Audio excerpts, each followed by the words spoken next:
Today is Tuesday, May 14th at 7 o'clock in the Library Activity Room of the Flint Memorial Library. We have Joseph Gallo, author of Boston Bronze and Stone Speaks to Us.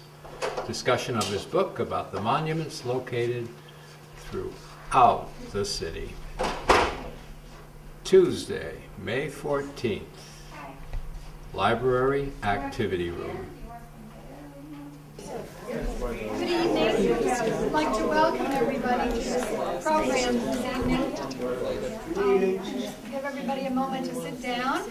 We're looking forward to hearing Joseph Gallo speak. And some of you may remember this has been rescheduled from a March date where we had a big snowstorm and we just couldn't have the program. I'd like to thank the Friends of the Library for sponsoring this event, and it was actually originally part of North Reading Reads for this year. And we're really looking forward to hearing all about the monuments in Boston. I'd just like to talk about a couple of upcoming programs. The Friends are having their annual meeting on Monday, June 10th at 7 o'clock, and there's going to be a program about the Galapagos. There's going to be a talk and a presentation by the director of the Ipswich Wildlife Sanctuary, part of the Mass Audubon Society.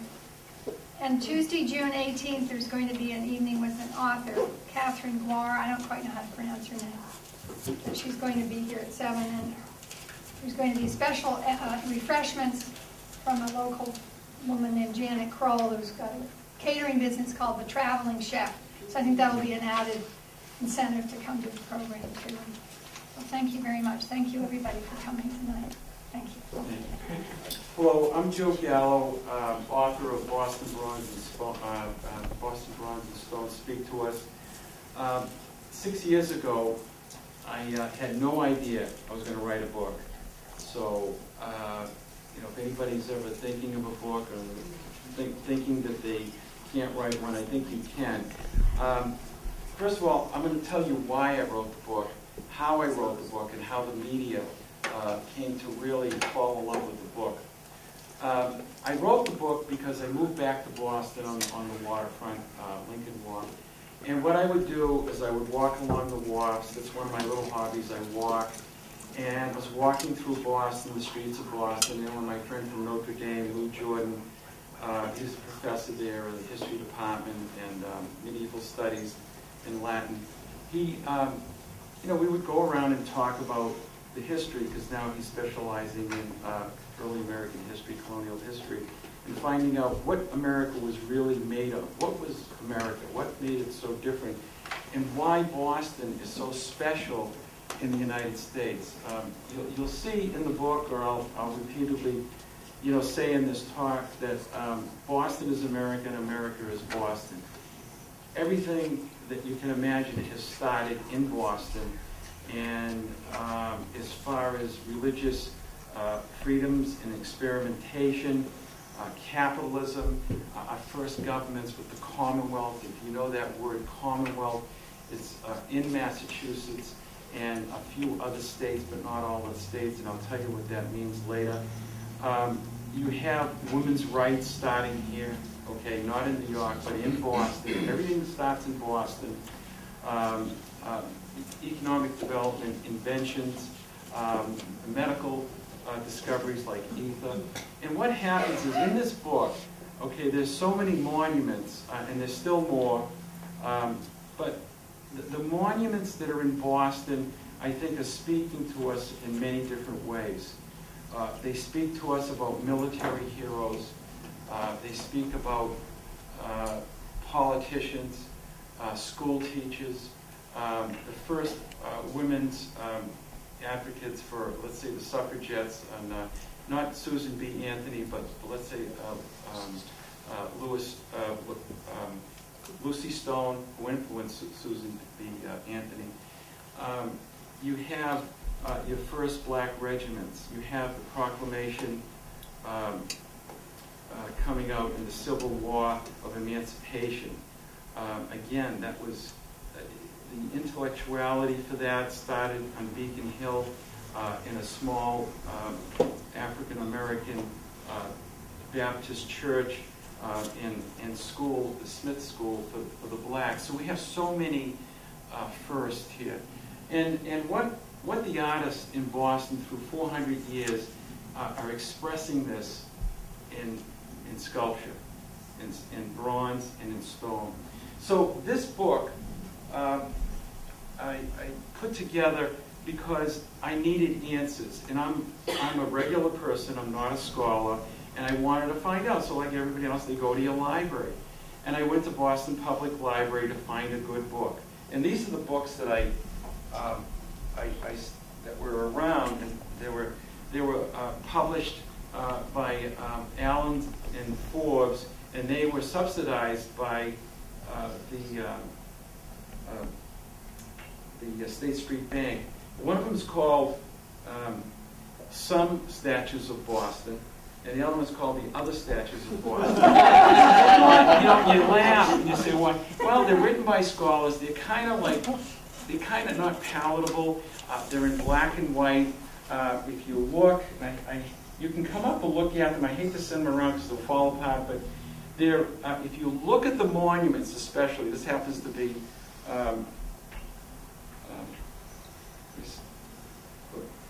well, let's say here John Hooker, or the Emancipation one here with Lincoln, okay, done by Thomas Ball, or even let's say this one here, George Washington, Equestrian by Thomas Ball. If you look really close after you come up, they're not in great condition. So this is another reason why I was able to write this book. Because over the last 20 years, between the mayors and Mayor Collins, Mayor Flynn, Mayor White, and now Mayor Menino, these monuments, okay, and there's reasons for this, have been really cleaned up and respected, put together. For a while between the 1920s and the 70s, they were oxidized, they were broken, they weren't in really very good condition. They were graffitied, parts of them were stolen, actual whole monuments were stolen and covered. So you can come up and look at that. And what I came up with, because when I went to the rare book department, she says, well, when you come up with one, let us know, we'll buy them. We ended up buying 2 cases because they, it came like this, and it has colors. And I did this because there's not just one, okay, monument that kind of influenced me. I found out there was a lot more. And as many people in this room will find out they have their own heroines and heroes. They might be business people, as I said. They might be military people. They might be scholars, like Samuel Eliot Morrison. They could be teachers. We have ethnic leaders, tremendous amount of Irish ethnic leaders who were probably the most prejudiced people in all of Boston, in New York, in Philadelphia. I mean, what they had to go through in those early 1800s is absolutely amazing. But the leaders that came about, like Mayor Curley, Collins, and other people who came out, like Mayor White and Flynn, came to realize that in order to be an American citizen, you had to take part in the system. Okay, in every ethnic group, whether they're Italians or Prussian Jews, if it's the Vietnamese today, if it's the Spanish, have to learn that and have to partake in it. These people did it and they proved it. And one of the ultimate leaders that we have is John F. Kennedy, and there's a monument for that. So that's some of the reasons. The other reason is because the philosophy of Massachusetts is the Commonwealth of Massachusetts. And what that is, based on a Puritan principle of giving back. If you make money, and there's nothing wrong about capitalism, so long as it's not greedy, okay, you've got to give back to the community. And that's not with just writing out a check or giving gifts or anything else. It's giving back the opportunity. This book explains some of this, because when the Puritans came here, and you'll see some of the monuments of John Winthrop, what they did, okay, was to express, you know, capitalism and to express, you know, a future for their group. And those principles of giving back to your community and building bridges, giving opportunities like the Saugus Iron Works to develop industry. How did they do it? They didn't give them money. They gave them tax reprieves or exemptions. They didn't have the men who worked there go into the militia. They gave them acres of forest for free wood to fuel the locations, and they gave them a lot of special benefits again, for taxes. So that's why the how, okay, the book is based on, and you'll see here, is that we're going to have, in this book, that makes it different from the other book, is a number of features. One, it has maps. The maps show you the locations of these monuments. I have almost 200 monuments in here. There is more. I could do a second edition. I'm almost done with the second printing.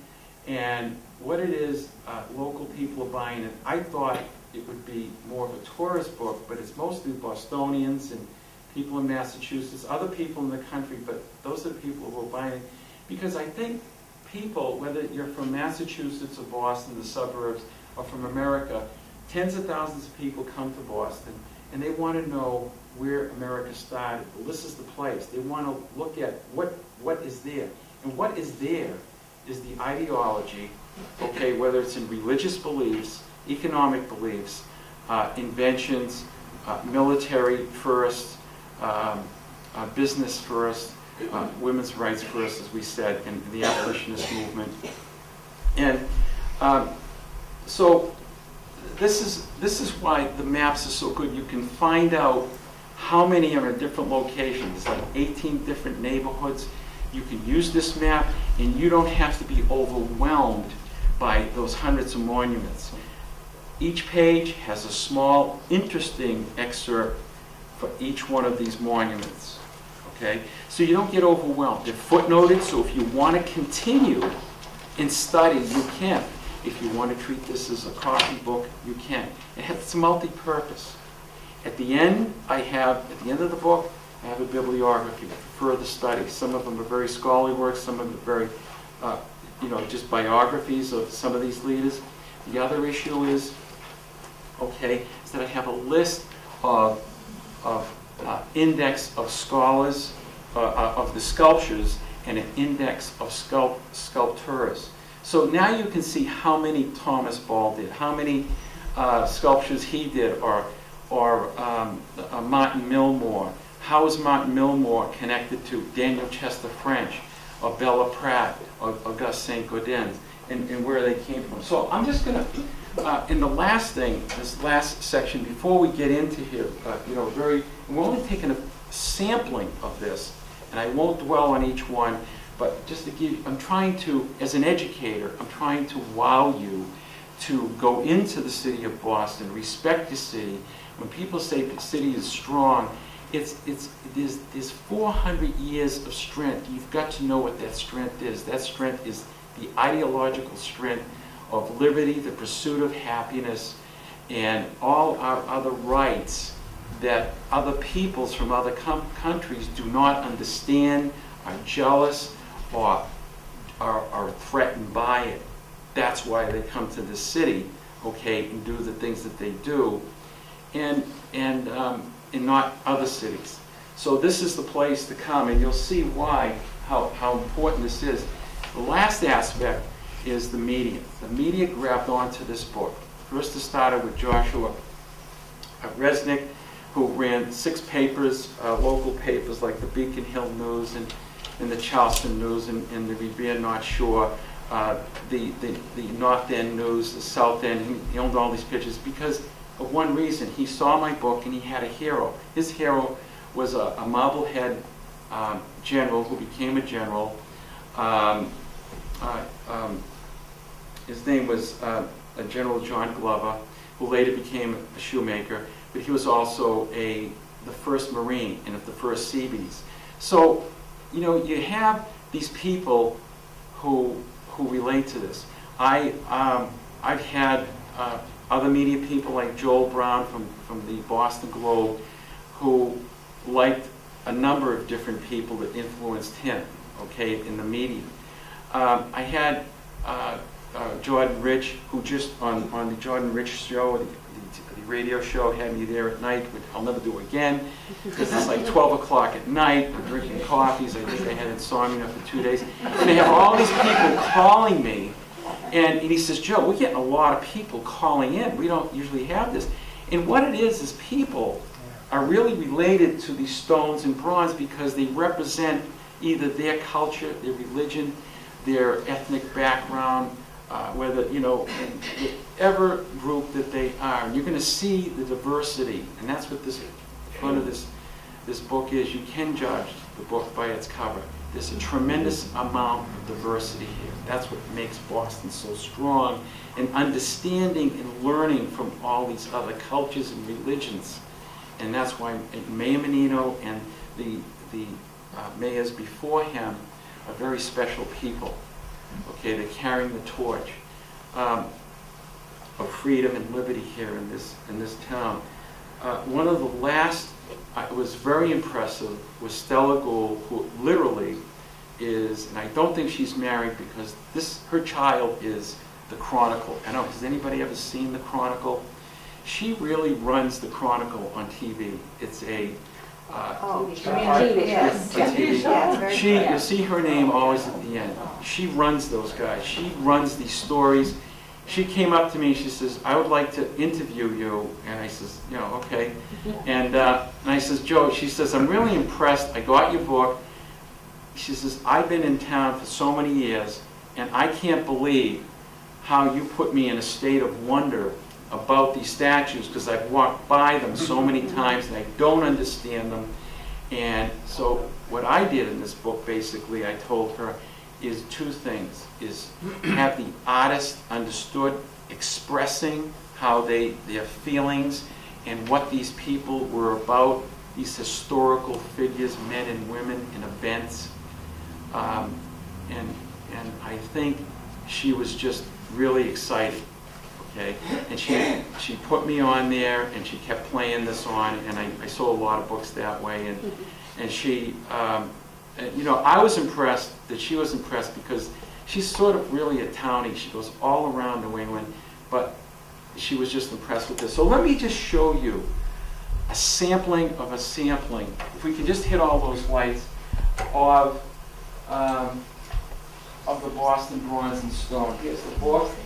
And again, can we see that? Or let's see if I can brighten that up. This is Boston Common, and it was founded in 1634. If you know, Boston itself was in 1630. This is a special transaction.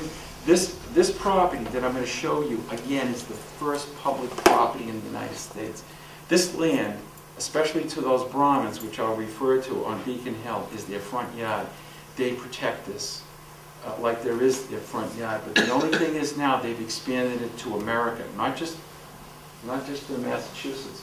So this was a special transaction that no building was agreed upon between Reverend Blackston, who was here, who supposedly owned it, who was a renegade from the Plymouth Plantation, 1620, had this area, and then when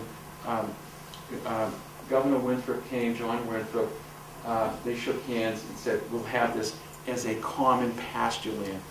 Boston Common has been used for many reasons. It was a pasture land at first, then the British used it as a military camp before they went to Lexington, and they would do military maneuvers. And then also it became military maneuvers for the Minutemen and George Washington.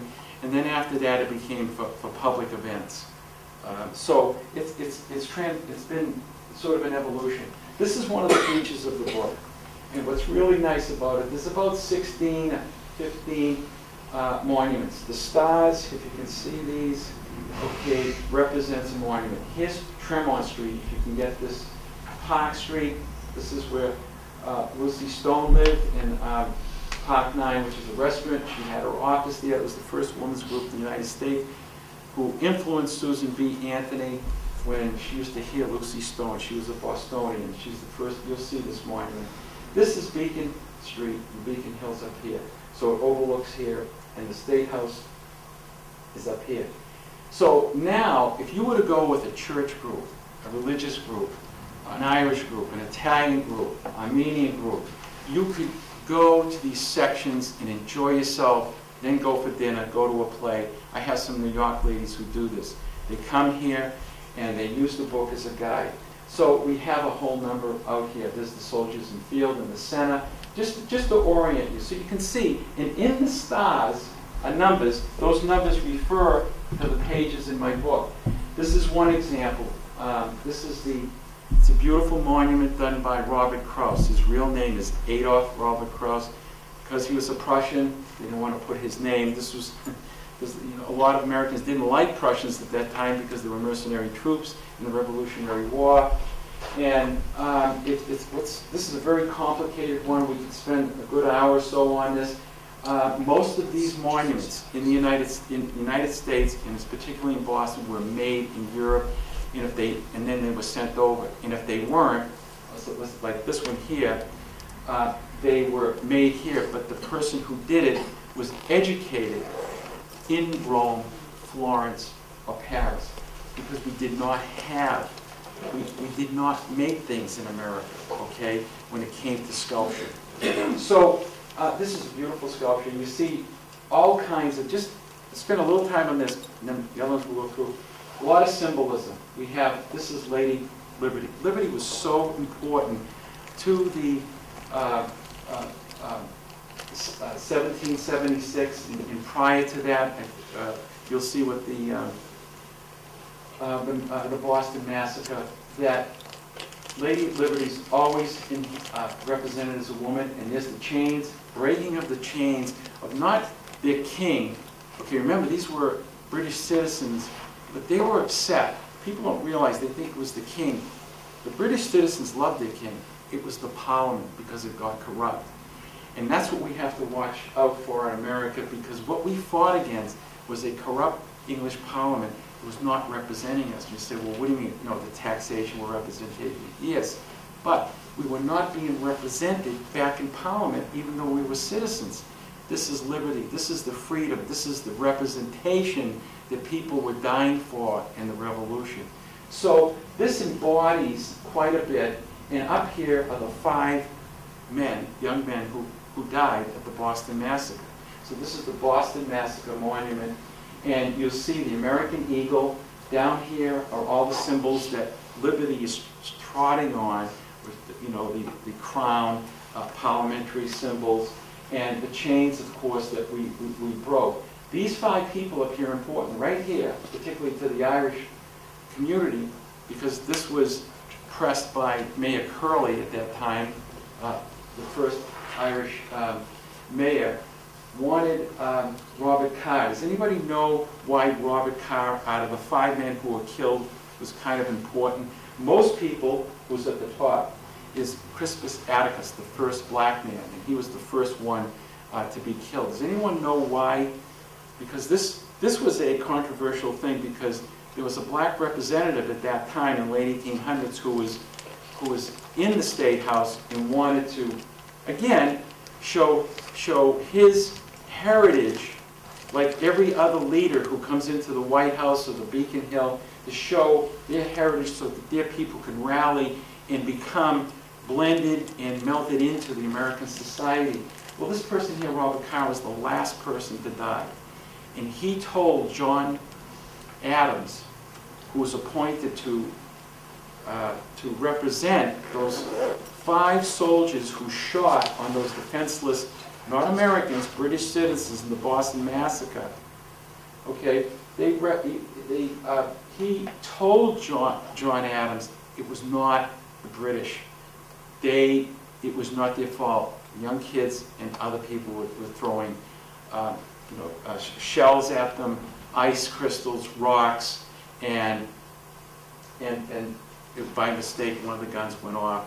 And when you see, and I don't have it here at the bottom, it's a beautiful relief of that famous incident that was repeated for 5 to 6 years at Old South Church. There was always on March 5th, there was always a talk, and either James Otis, Samuel Adams used to come up.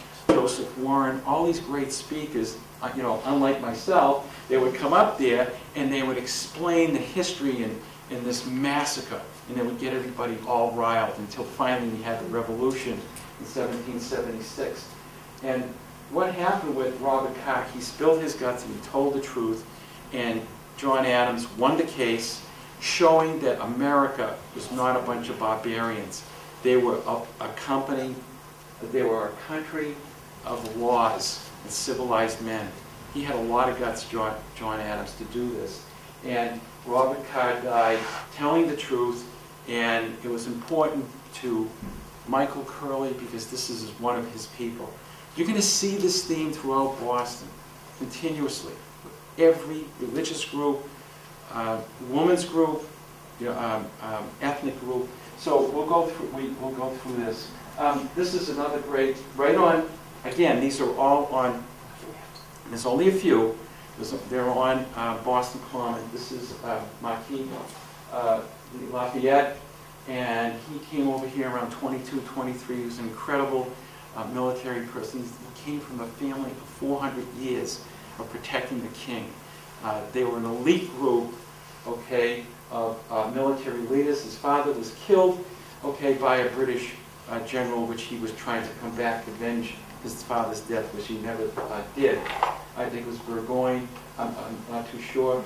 But what happened was he was one of the men, young men, who was adopted by General Washington, as we'll see a number of his monuments that are so important to the United States. Because this man was not only a good, skilled, became general, but for America, he believed in America. He was incredibly idealistic. And then, as it says at the bottom here, which you can't see, and you'll see it in the book, he tried to bring that spark of freedom back to the French in the French Revolution. And it was a disaster. Tens of thousands of people were beheaded and killed, unlike in the United States. And let me tell you something, the United States Revolution was a very civilized revolution, and Sam Adams was a very intelligent organizer with the circulation of committees and this circulation of letters and all the communication that he brought. He was the founder, people don't realize this, of the Continental Congress. He foresaw, and he foresaw the rebellion against the taxes, which was the last control that they finally broke with the Tea Party. This man donated $2 million in American money to the troops and actually fed our troops and clothed those troops at Valley Forge and fought from the beginning until the end. He was literally adopted by George Washington spiritually, along with people like Henry Knox, Nathaniel Greene, Benedict Arnold, unfortunately, and many other people like Alexander Hamilton, John Glover, as we said. And these people were all young and looked at him because George Washington and Martha never had any children. This is a monument that has been refurbished. Does anybody know what this monument is in Boston Common? It's the sailors. It's the sailors and soldiers and sailors monument. Up at the top is Victory. This is a Civil War monument. Right after the Civil War, it's one of the first ones that were ever put in the United States, right in the center. Each one of these things has symbols. These four ladies represent the north, south, east, and west. But to give you an idea, this was so messed and so graffitied, okay? Because the city, whenever you see a city like that, they've lost respect. When we were having the urban plight, people going to suburbia, the cities were falling apart in the United States. We had to revisit what a city was in this country. We had to revisit what Boston was. Well, right here, here, and here, and here, four corners, were 6, 7 foot beautiful sculptured bronze statues, and the artist with Martin Milmore, a real famous artist who later influenced Daniel Chester French. And if you remember him, he's done a number of them, monuments you'll see in the book, but he also did, Lincoln sitting down, and just to mention a few, in Washington, D.C. But they're missing. and they're being refurbished. And to give you an idea of how bad it was, and I took this course in Beacon Hill just to get some ideas and pictures that I wasn't privy to, that these monuments were in disrepair, which means that if there monuments are in disrepair, your history, your love for America is in disrepair. You don't see that in Boston. They are in pristine condition. Each one of these monuments cost $300,000 to $400,000 to refurbish. And now they're learning, the people in the Friends of the Public Gardens, like the Friends of the libraries, that if we just spend $300 or $400 on a yearly basis, we can keep these maintained. So there's a lot of things going on. So I'm going to get going on this. Does anybody knows what this is? Yes. Yeah, okay. Is it possible to make the pictures any brighter? Brighter. Okay. Let's see. We're not getting the detail. That's not concerned about. This is right now. It's the best I can do right now, and I just feel bad because this is a high relief sculpture. And let's just see. You can see the muskets. These are all African Americans who volunteered. And this is Robert Shaw of Beacon Hill, a Brahmin, who had enough guts to do this because they had to train these people. These people wanted to come not to save their property, but to save their freedom. So Bostonians, it's a long story with this, really related with these people because they were in the 1600s. Their freedoms were taken away. A lot of times the religious freedoms. When the British came in 1775 and quartered their soldiers in the Boston homes, stopped their presses, stopped their meetings, that's freedom of speech. Okay, we'd come into someone's home to see if they had, munitions. That's a warrant. That's going in without a warrant. So all your laws you have today came from Boston, are now in the Bill of Rights, USS Constitution, and we saw this with the Declaration of Independence. But these people are fighting for their freedom. Each one of these faces are carved differently. This is by Auguste Saint Gaudens. He was an Irishman, again, trained in Europe, and one of the most, probably the greatest. He has a studio. He's long since passed. The studio still lives in Vermont. This young man here, the drummer boy who was killed at the Battle of Wagner, Fort Wagner, his great-great-grandfather called us on Jordan Bridge Show and told us how proud he was that his father was there and one of the first to die. So it's great when the African black Americans are relating to this, that they are a part, even more so than my people, Italian immigrants, and a lot of the Irish immigrants, because they were here first. And then, the Irish to fight for the country, and then last but not least, the Italians later in the early 20th century. But this is a beautiful piece. Again, this has been all refurbished. This was all oxidized. Okay, sorry. Okay, this is David Phillips. This is a playful. You're going to see a couple more of these. It's an experiment to get children involved in fun-loving, sculptures, so they can touch them. There's little. I have to blow up. I'm not here tonight. Little worms. They have little eyes in the can. And what it is, they're meditating. They're relaxing. Again, Boston Common is a place to play. You have your ice skating arena. You have your frog pond. At one time, this represents historically where the Indians were, that they're eating mollusks, frogs, there's newts. The water used to come up here. Sorry. Another quick map of an English garden type. It's the public gardens, flowers, trees, water, and monuments. Again, your monuments, if you parlayed your Boston Common, if you had a group, church group, a school group, a Girl Scouts, Boy Scouts, any kind of group, religious group, ethnic group. This and the Common, you'd have yourself a couple of hours, and that would be it. You'd go for lunch, and then you go for your play or whatever. Then you could go back to Boston and hit more, hit 16 more groups.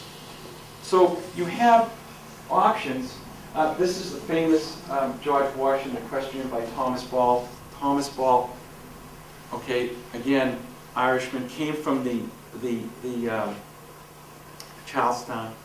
Couldn't make it as a painter. He's a great sculptor. The important thing about this has all been refurbished. It's one of the largest ones in Boston or in the country as far as an equestrian statue. The other thing, it's the first one of George Washington equestrian statue, or first bronze, one of the first bronze made in Boston in America.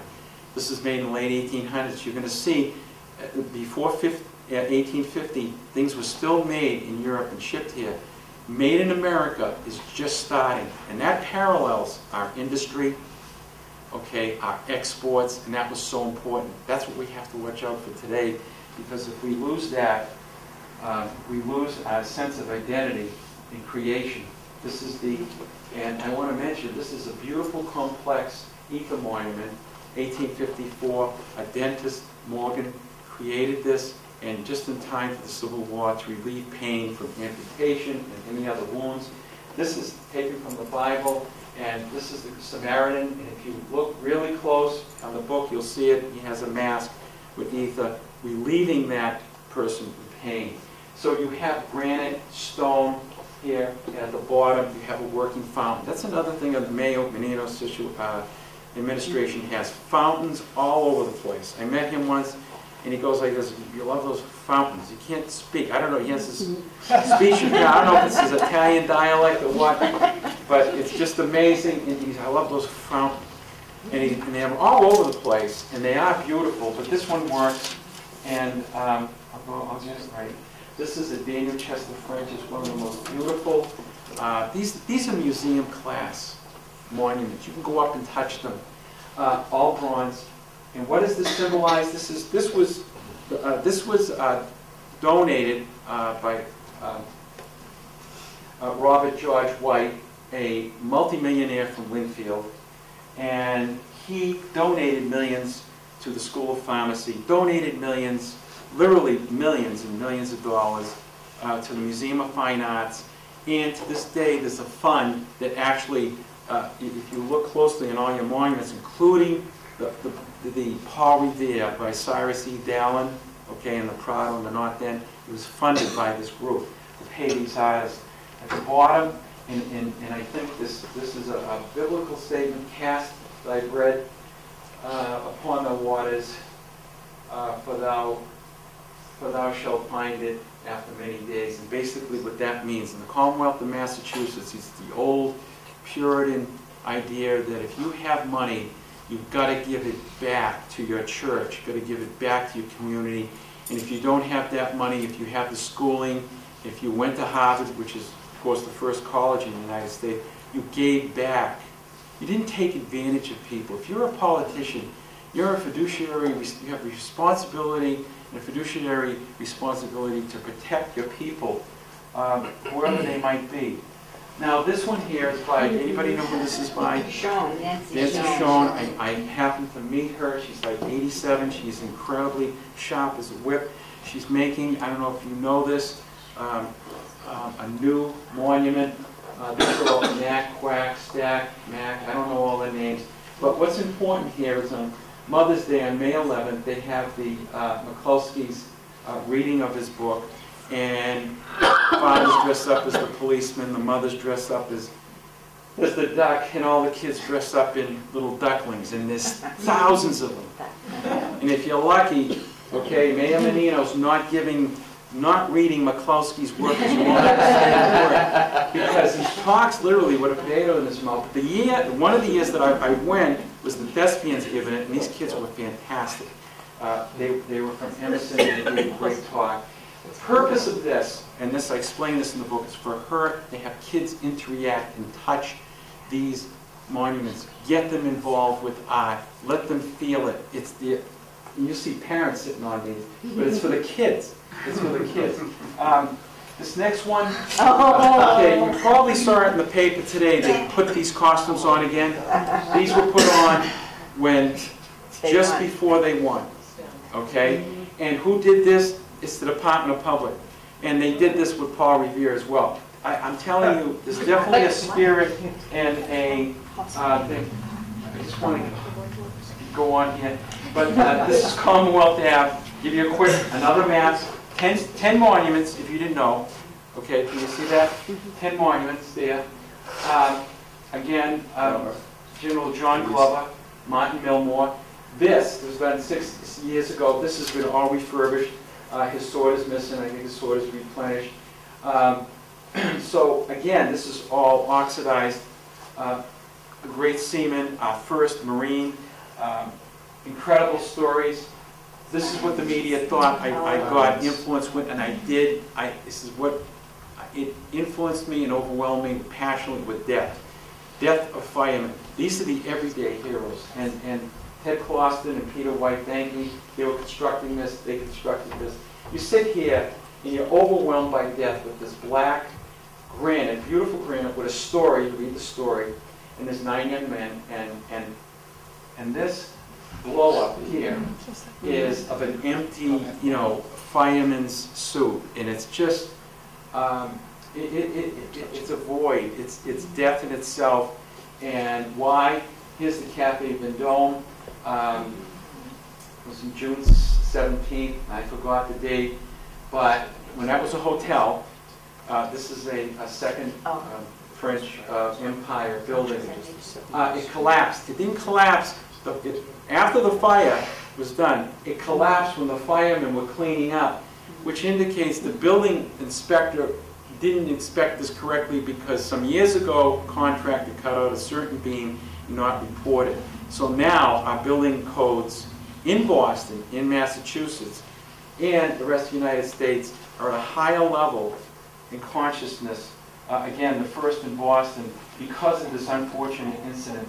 I'll get going. Does anybody know what this monument is here? Oh, yes, the famous ladies of Boston. Okay, yes, and it's Meredith. It's the Women's Monument. It's Meredith Bergman. I met her sister, and she says to me, what do you see in this that's so different than any other monuments in Europe and here and anywhere else?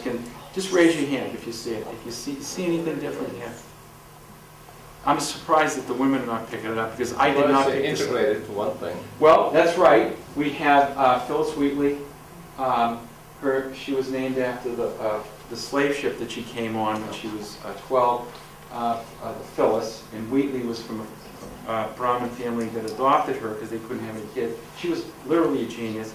She was the first black person, black man or woman to ever publish poetry.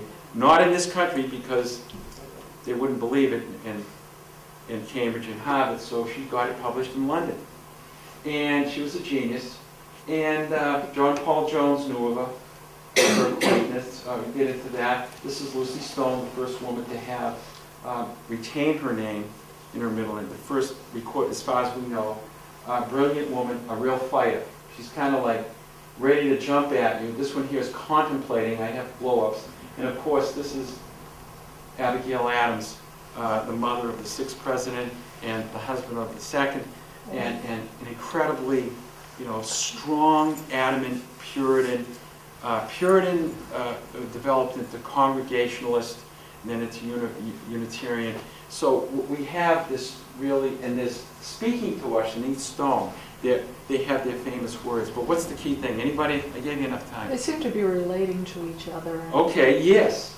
Unlike men, yeah, they communicate, But what's the other thing that men always have? Men stand on their pedestals. None of these women need a pedestal, and you know why? Because they don't have egos. So they don't need the pedestals. So it's a brilliant work.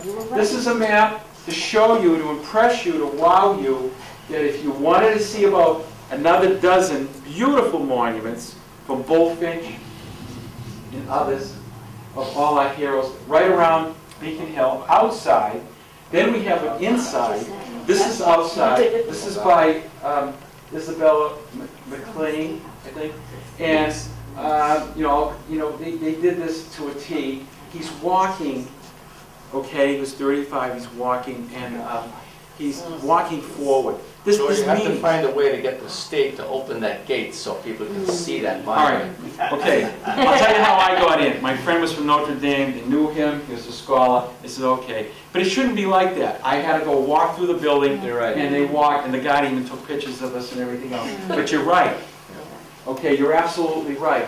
But it is a public place, and you just ask them. You ask one of the rangers, they'll do it. Where is it?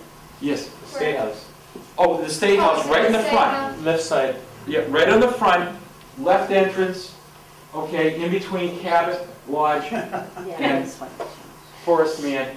I want to just say that Nancy Schoen is doing another kid-friendly, I don't know if you heard about this, it's going to be on the Rose Kennedy Parkway. It's going to be a, I think, 17-foot rose. Have you heard about this? No.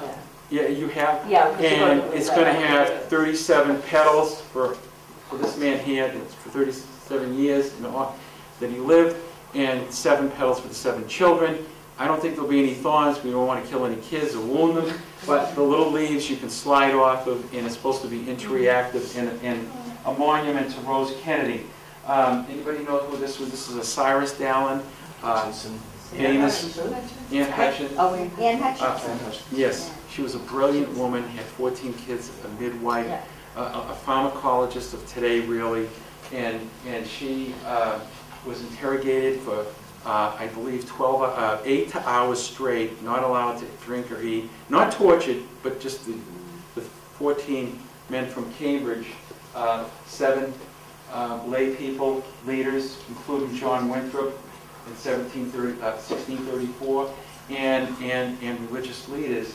Okay, and the whole controversy was she was the first protester, a woman as well as religious protesters, saying, I don't need clergy. Okay, I'm inspired divinely, directly with God. Well, when you said something like that to a Puritan who are ministers, you're out of a job. So what do you think they did the next year? Exiled her. They exiled her, and what else? She helped discover Rhode Island, because they were all exiled there. That's why Rhode Island's a little different than everywhere else. and then on top of that, she helped midwife Harvard University, because Harvard College, because the primary focus for that was for the clergy, to educate the clergy. Then the law, then the doctors. But this is an amazing sculpture called Looking Upwards. This one here is her friend, who was also exiled. But unlike, she came back 3 times. The first time she was scolded, walking across Boston Common to express her religiously. She was a Quaker. I believe directly in the spirituality of God. So you can understand this is a Puritan community. I'll tell you what I'm leading up to. This is an important, incredible, not a religious event, a woman event, and a historical event. That this woman was hung, and some people say there's poetic license. I don't know about that with a stretched neck. But the thing is, the second time she came, okay, her ears were cut off. And Governor, Endicott Peters said, well, Endicott, so John Endicott said that you come next time, you're going to be, we're going to hang you, and they did. So in 1660, they hung her. And what this started was, King George II was extremely upset. This is when he said, we're opening up Boston to Anglicans, and that's how you get the King's Chapel. That's another whole tour that I could give, and all the monuments in it. So again, these women have created, and unfortunately, these 2 women were put in 1950, 1922, very late, the latest monuments. They've been, appreciated later. This is Horace Mann, my hero for democratic public education for everyone. Another map. This map down here, if you look at it, is Faneuil Hall. This is Government Center. There's a whole bunch here. Mayor Curley. You'll see this is in this same area, and behind him is Mayor Curley. Mayor White. Look at the dynamic posture. His clothes are rumpled. He had a mission. Follow me. And everybody follows him. His footsteps. he had a vision for Boston to bring it up, okay, to make it a interracial, an international city, new buildings, new finance center. He did so much. Was the longest term mayor we had up until now, until Mayor Menino, and did so much. That was Pablo Eduardo, a Spanish. We're getting all kinds of different ethnic leaders.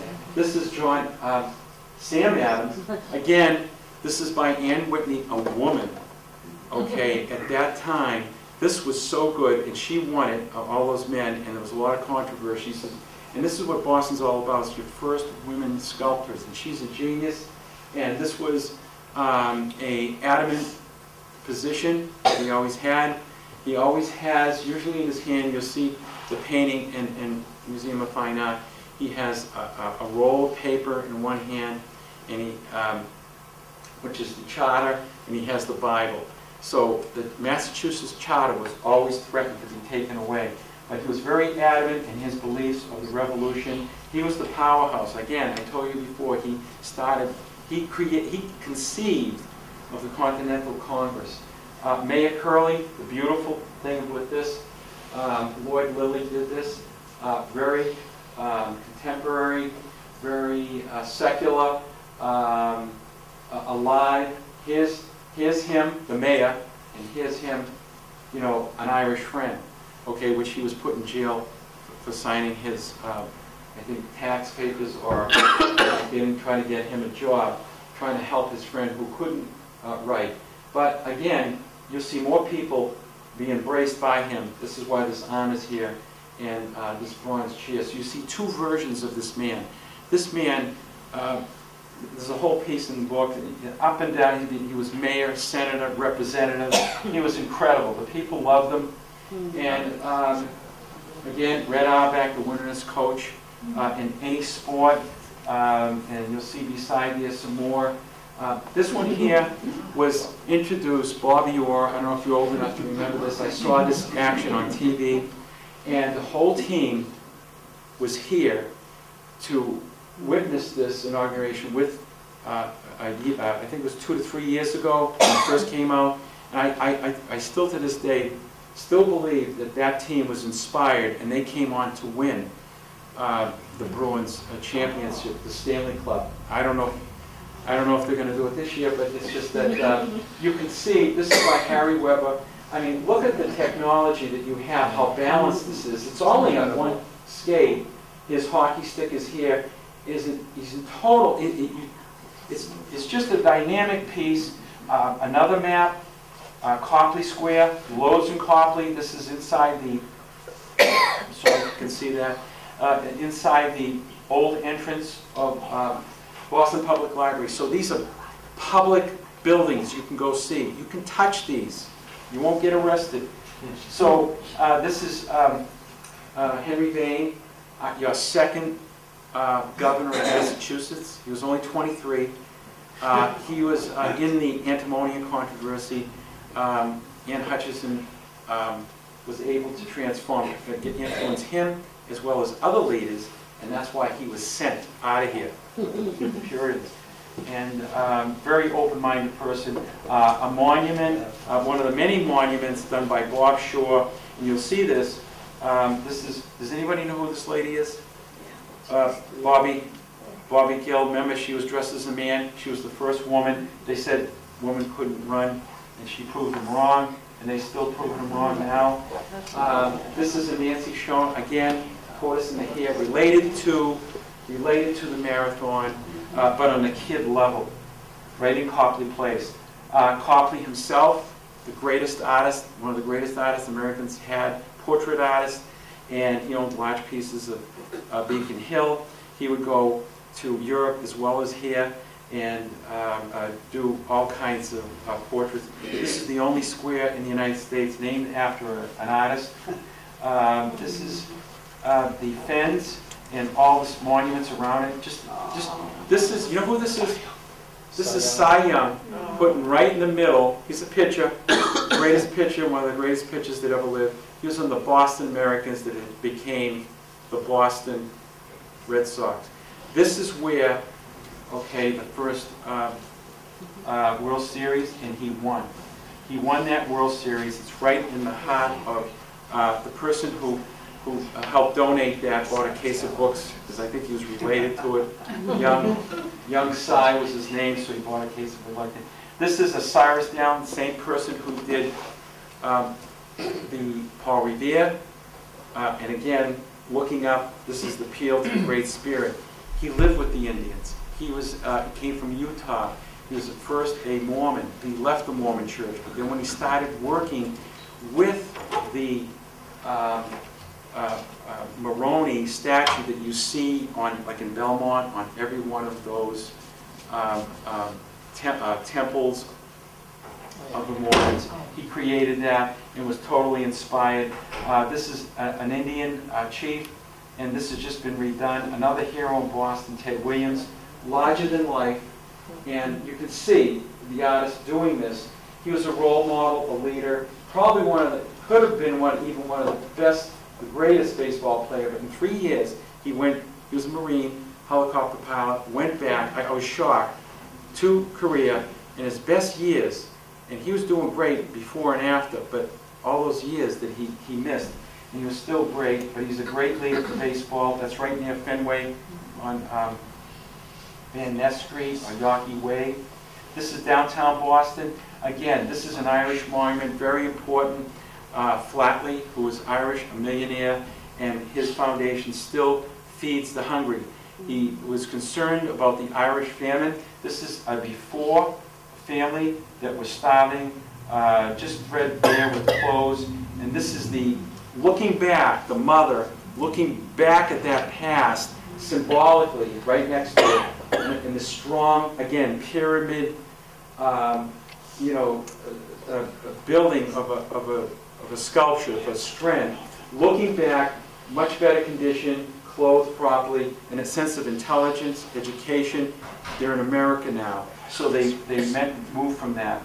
Small little ones like the first subway. These are the bricks that are on Winthrop Lane. You've got to go with kids. They love it. There must be dozens and dozens, if not 100, in an area from that window to here. And these sculptors and sculptresses, Kate Burke and Greg Lefebvre, put these in miniature form to celebrate our history. The first subway in the United States, 1898, on Tremont Street. The first Latin school, 1635, and I told you Harvard College, 1636. Boston Drivers, monsters, they turn into monsters, as we all do. This is the North End, finally. This is the St. Stephen's Church that was originally a Puritan church and went to a Congregationalist church, and now it's a Catholic church. And Cardinal Cushing was big enough to realize that when the Irish community left, he had it all refurbished back to the Bullfinch. This is the only Bullfinch church in the United States left. And he knew that this was important for Boston, not just for the Irish and the Italians and the Brahmins, but for the whole country. It's a beautiful, simple church. And I believe the Augustinian monks still have control of it and say Mass in there. But the inside has been all taken out, all the icons have been taken out, all the murals, all the stations of the cross and everything else. And it's it's back to its original condition. I put this in, does anybody know what this is right near Old Knott Church? Dog Tag Memorial. Yes, the Dog Tag Memorial. It's about 600, and they keep adding them. These are from, unfortunately, people really get emotional about this. This is a monument that people really huddle around, and they add dog tags from the Afghanistan, Iraq, Iran war, and it's a very moving, especially if you're at night and you walk by this and it's tingling. CBs have donated this, many of these. Paul Revere by Cyrus Dowling, and I just want to say he's a great hero, he's a great American. He was a great innovator. If anything he believed in was made in America, he made the bell that's still in King's Chapel. He made 942 bells in Canton. He started in Boston. He did all the copper work for Beacon Hill Dome, and then they covered it with gold leaf. he did, when you look at the USS Constitution, he and his son, Joseph Warren Revere, what they did in Hart's yard there, right here in Boston and in Charlestown, they put all the copper plating, okay, underneath. They did the can work. They did all the fittings, the metal fittings. This is a new one. This is an Italian one, Tony DeMarco, featherweight champion of the world. The Italians have put this up. Harry Weber did this, the same person who did the other athlete, Bobby Orr. They just installed this. Again, there's this ethnic group. This is the Armenian monument. I just want to explain here. It's complicated. This is the labyrinth where they came in from overseas, because most people don't know that, I believe it was in 1915, it was 1.2 million to 1.5 million exterminated, genocide, and there's millions of people who came into America, particularly to Boston. And Boston is the gateway to all these groups. This is art and science, much like the Jewish community, very educated, very business-oriented. This is the fountain of hope for future hope that this genocides of all groups, as the Jewish one we have, which is a magnificent one. I don't have that here, but it's right in, which I can talk for hours on that, to stop this, and it still goes on today. And to get a feeling, and this is the depth, really, of the symbolizing the trouble and the millions of unfortunately death. That's me and Nancy Schoen, at one of her shows, very active, very excited to be with her. She was very happy for me to be in. She's one of my fan club, and this little girl's in my fan club. I just got to tell you this story. This monument is, this is Bagheera. Okay, I'm sorry. This is from Rudyard Kipling.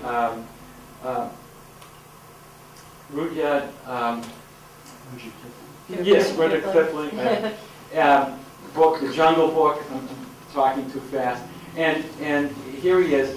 And she's standing on this. The fountain's not working. It was just shut off. But this man's daughter, he gave me this picture, and I said, could I use this? And he said, yes. I said, I won't use a name. And I thought he was a professor, because what he told me is that he takes his daughter, using my book, to go to all the different monuments and reads a book about each one of these, if he can, or excerpts. So I said, so then he raises his hand, he says, I'm sorry to disappoint you, Mr. Gallo, I'm not a professor. I said, well, what do you do? He said, I'm an electrician. I said, that's even better. I says, this is made for the people. That's what I am. I'm a worker. I says, we're nothing, you know, this is made for everybody. I put this, yeah, Stella Gould, everybody likes this picture. I did this on purpose. I'm trying to market it. You know, I'm trying to lighten it up. You know, I'm trying to get it out, a little bit scholarly, but a little bit fun. I mimic, you know, Abigail Adams. I try to lighten it up. I'm an educator, and all I'm trying to say to you is that these monuments speak to us in many different ways, and many nationalities. And just remember one thing, Boston is America, and America is Boston. That's it. I hope I know I went over. I'm sorry. Any questions? We'll put the lights on. Is there any questions about any particular monument? I have books for sale. They're $20. I'll sign them if you need. If you know groups that need fundraisers, I'm doing. I sell the books and they make the money, so I just cover costs. Any other questions at all? Yes. Mary, you always have questions. No, I don't have a question. I have a little information. Okay, Anne good. Hutchinson was sent to New York, and there's a highway named Hutchinson Highway. Yes. After She her. was killed, and she originally went to Rhode Island. She was killed in an Indian attack, and there's a rock there that she was killed at. Unfortunately, you know, she did. Yes. Where is Lincoln the Emancipator now? It used to be in Park Square. It's in Park Square. It's still there? It's still there, and I think you're saying it was missing. I believe it's still there. It was refurbished. They take these things, sometimes they're really bad. I do a talk just on that. Does that monument upset you? Do you know what that monument is? Anybody with Lincoln? Yeah. And he's looking, yes? Yeah, I know. He's looking down on this black man. Yeah. What do you think of that monument? Personally, I don't. You don't like it? Good. Okay. Out of my childhood. Huh? Part of my childhood. He was Yeah. the only black person I saw until I Yeah. actually met one. Yeah, yeah. Can I just tell you one quick story on Yeah. that? Okay, you know, I think it should stay where it is. I'm not forgetting are what it you is. upset about it? Tell me, you I upset? think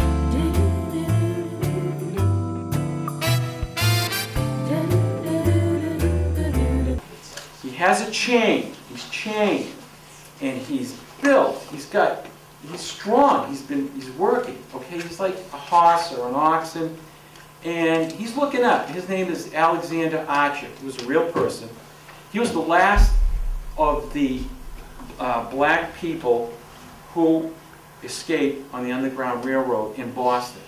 Okay, do you know who funded that monument? Does anybody know? Raise your hand. No. Okay, all the black men and women, okay, who made it through, okay, the Underground Railroad, as well as other ones in there, because they wanted to show people what they were and what they're becoming. So, you know, a lot of these are very upsetting. The Holocaust Monument, go in there. It's not pleasant. It's upsetting. You go into the Death Monument there, Vendôme Fire, and you see what these firemen put up with. You see my police monuments. You see how they fight. It's supposed to be upsetting, and some of them are supposed to be celebrated. Some of them are supposed to be informative, so they do speak to us. Yes, anyone else? Okay, dismissed. Yes, Joe, yes. I'm here afterwards, I'll talk. this is something that's been on my mind the last few days now, and it has to do with the spontaneous monument to the Holocaust, to the Marathon bombing. Oh, yes. And it's my hope that we will always remember, but we will never dwell so much in the past Yeah. that we will create a monstrous monument in Copley Square. Yeah, yeah. What are your thoughts on what the city Well- ought to do in response to what happened? Well, first of all, my opinion is people don't realize Boston is a very volatile city. It's one of the most, when you read your history, most violent cities. Okay, and there's a lot of funny stories, and you know, especially with the Irish and the English and the brawls and the fights and everything else. And then there was the Italians, and you have Charles Ponzi. You have the Italian anarchists. This is nothing new, and I'm not saying that this was a horrible, horrific act, and I don't know how to answer that. What was attacked is not just those little kids and those runners. What was attacked, those young men who were attacking us, was our liberty and freedom to assemble. Okay? And to think about it, to terrorize the assemblage and the next time, that's why people say strong. They're already planning next year to come out strong. And they will come out strong with people as well as military force. And when you see the police and military force of every end in Boston, it's not anything new. The militias, the Boston police is the first in the United States. What happened, that response, I'm not saying things come out good, but what came there, the world was looking at that situation when they closed down, and my manager was in there for 2 days in Watertown because it happened, the boat was right near his house. You know, there was state police, you had SWAT, you had the CIA, you had FBI, and you had people called IRS Special Forces, whatever they have the bigger guns, I don't know. But they were there, and it shows, and what they did, a lot of people were scared, like John Paul was scared, they closed down all the traffic, and they closed it. My manager could not walk out of his house. When you saw that person, it was right in front of his house, where someone was driving down the street, police surrounded the car, asked him to put on the hands, and they took him out, put him on, because he wasn't supposed to be out. You know why he wasn't supposed to be out? Because it would be a lot easier to find a kid or somebody with bombs and a gun running around, and that's why they closed everything down. So it's a police state. I have no problem with that, but not on a daily basis. But that was a good thing. The world was watching. London was watching. The rest of the country was watching. To me, that's a monument in itself. Now, is a monument going to be there? I don't know. There has to be something. I mean, those kids and those people who were just totally maimed, that bomb was designed not to destroy buildings. Right. There was this New South Church there. Also, These Al-Qaeda people don't go after churches or anything else. They go after our freedoms. Okay, that's what they went after, you know. But there's something has to be done there. That's where the artist comes in. I can't answer that. It has to be done tastefully. Yeah. All these monuments you see, they're geniuses. They're the antennae of our society. And that's what's so important. You know, so I'm not an artist. That art, I can talk about it afterwards, but you're right, something has to be done. Anyone else? Anyone else at all? Okay, recess. We'll have recess. Used to be